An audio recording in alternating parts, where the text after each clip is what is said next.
अस्सलामुअलैकुम सामीन। 15 ज़िलक़ादा और 5 जून हैं।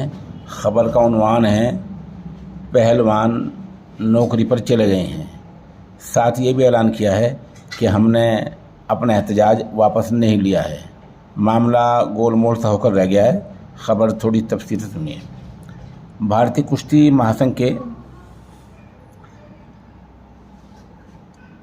सदर और बीजेपी एमपी ब्रिजभूषण शरण सिंह के खिलाफ एहतजाज कर रहे पहलवानों के आंदोलन को लेकर अफवाहों का बाजार गर्म हो गया है। दरअसल प्रोटेस्ट में शामिल पहलवान साक्षी मलिक और बजरंग पूनिया को लेकर खबर चल रही है कि इन लोगों ने अपने रेलवे की नौकरी ज्वाइन कर ली है। इसके बाद कहा जाने लगा है कि आंदोलन ख़त्म होने के कगार पर है।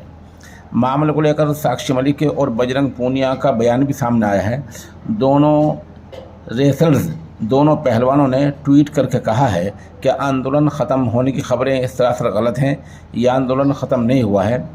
पहलवान साक्षी मलिक और बजरंग पूनिया को लेकर समाचार एजेंसी ANI ने आज पीर के दिन सहाफ़ियों को बताया कि 5 जून के दिन उन्होंने भारतीय रेलवे की अपनी नौकरी फिर से ज्वाइन कर ली है।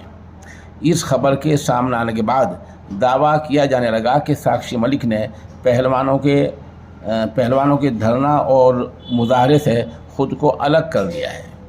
इस खबर को लेकर पहलवान पूनिया ने ट्वीट करके कहा, आंदोलन वापस लेने की खबरें कोरी अफवाह हैं। ये खबरें हमें नुकसान पहुंचाने के लिए फैले जा रही हैं। हम न पीछे हटे हैं और न ही हमने अपना आंदोलन वापस लिया है। ख़वातीन पहलवानों की FIR उठाने की खबर भी झूठी है। इंसाफ मिलने तक लड़ाई जारी रहेगी। बहरहाल पहलवानों की नौकरी ज्वाइन करने के बाद अफवाहों का बाजार गर्म है।